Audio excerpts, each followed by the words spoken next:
जय हिंद दोस्तों, आप सभी का स्वागत है आपके अपने सैनिक वेलफेयर यूट्यूब चैनल में। दोस्तों, आज मैं एक बेहद दर्दनाक और शर्मनाक उस घटना का जिक्र करने जा रहा हूं जो मेरठ करनाल टोल प्लाजा पर एक जवान के साथ मारपीट हुई थी। सोचिए, वो जवान जो आपकी सुरक्षा के लिए सीमा पर खड़ा होता है, उसके साथ टोल कर्मचारी मारपीट करते हैं, वो भी तब जब वो छुट्टी काट के ड्यूटी जाने के लिए उनसे रिक्वेस्ट करता है कि उसको थोड़ा जल्दी पास कर दिया जाए। साथियों, ये घटना उस जवान की नहीं, उस अकेले सैनिक की नहीं, ये उस हर सैनिक की है जो देश की सीमाओं की सुरक्षा के लिए वर्दी पहनता है। इस घटना के बाद पूर्व सैनिकों ने और आम जनता के अंदर आक्रोश फूटा और इसके लिए फेडरेशन ऑफ वेटरन एसोसिएशन की तरफ से और उसके घटक दल पूर्व सैनिक अधिकार रक्षक महासंघ की तरफ से और अनेकों की तरफ से संबंधित अथॉरिटीज को पत्राचार किया गया, लेटर लिखे गए। देखिए, उन्हीं में से एक लेटर जिसका मैं आज आपके सामने जिक्र करने जा रहा हूं। एफबीए की तरफ से लेटर लिखा गया था माननीय प्रधानमंत्री जी को, जिसका जवाब हमें मिल चुका है। ये देखिए, fvaunity@gmail.com पर ये जो पीएमओ को लेटर लिखा गया था वहां से जवाब आया है। और जवाब कब आया है? 28 अगस्त, यानी अभी जवाब आया है। और क्या है, मैं आपको ये हिंदी में बहुत ही संक्षिप्त में बताता हूँ। एनएचएआई की बड़ी कार्रवाई, और क्या कार्रवाई हुई? 18 अगस्त को एजेंसी के ऊपर 20 लाख रुपए का जुर्माना ठोक दिया गया, ये सूचित किया गया है, बताया गया है। और एजेंसी का कॉन्ट्रैक्ट टर्मिनेट कर दिया गया, यानी उसका लाइसेंस रद्द कर दिया गया। दूसरा, एजेंसी को 1 साल के लिए ब्लैक लिस्ट में डाल दिया गया, किसी भी टोल प्लाजा टेंडर में वो भाग नहीं ले सकते। और इतना ही नहीं, एजेंसी का 3,66,00,000 रुपए जो परफॉर्मेंस सिक्योरिटी होती है वो जब्त कर ली गई, ताकि वहां जो नुकसान हुआ है उसकी भरपाई हो सके। ये उस पर इम्पोज की है पेनल्टी, ये आपके सामने। और देखिए, एनएचएआई ने साफ कर दिया कि अनुशासनहीनता और एग्रीमेंट ब्रीच को किसी भी हाल में बर्दाश्त नहीं किया जाएगा।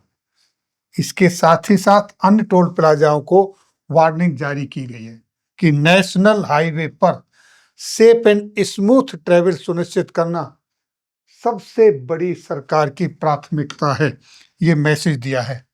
और देखिए, ex serviceman and common citizen के लिए ये जो कार्रवाई की गई है, ये दिखाती है कि सरकार और एनएचएआई जनता की सुविधा, सेफ्टी और अनुशासन पर कोई समझौता नहीं करेगी।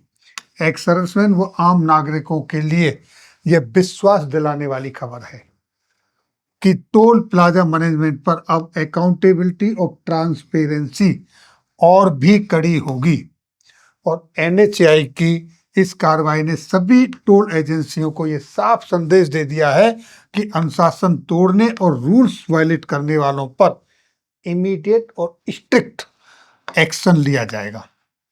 तो दोस्तों, ये जो फेडरेशन ऑफ वेटरन एसोसिएशन की तरफ से लेटर लिखे गए थे, सेम डे इमीडिएटली माननीय योगी आदित्यनाथ उत्तर प्रदेश मुख्यमंत्री जी को लिखा गया था, रक्षा मंत्री जी को लिखा गया था, एनएचएआई को लिखा गया था, माननीय प्रधानमंत्री जी को लिखा गया।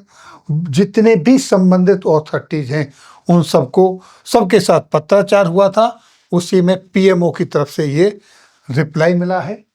तो जहां भी कोई गलत काम होता है वहां पर आवाज उठाना और संबंधित अथॉरिटीज को रिलेटेड जो कंसर्न डिपार्टमेंट है उनके साथ कॉरेस्पॉन्डेंस करना बहुत ही जरूरी है। सही समय पर आवाज उठाना बहुत जरूरी है। जो लोग ये सोचते हैं कि कायदे कानून सब उनकी जेब में है, अगर उनके पास पावर है, पैसा है तो कुछ भी कर लेंगे, ऐसा नहीं है। देश कायदे कानून से चलता है। ये एक्शन हुआ है, एक अच्छा है, लेकिन ऐसे एक्शन स्टार्टिंग में अगर हो जाते हैं तो बीमारी चौथी स्टेज तक नहीं जाएगी, पहली ही स्टेज पर उसका इलाज हो जाना चाहिए। चलो, जब जागो तभी सवेरा। अब ये एक्शन शुरू हुआ है तो दूसरों की भी आंख खुलेंगी और आगे भी अगर ऐसी कोई घटना घटती है तो एक्शन होना चाहिए। ये थी जानकारी भूनी टोल प्लाजा पर फौजी कपिल के साथ जो बर्बरता की गई थी, उसके अगेंस्ट में जो पत्राचार हुआ, जो लोगों ने विरोध प्रदर्शन किया, उसके जवाब में। फिर मिलेंगे आपके वेलफेयर से जुड़ी हुई किसी अन्य जानकारी के साथ अगली वीडियो में। तब तक के लिए जय हिंद, जय भारत।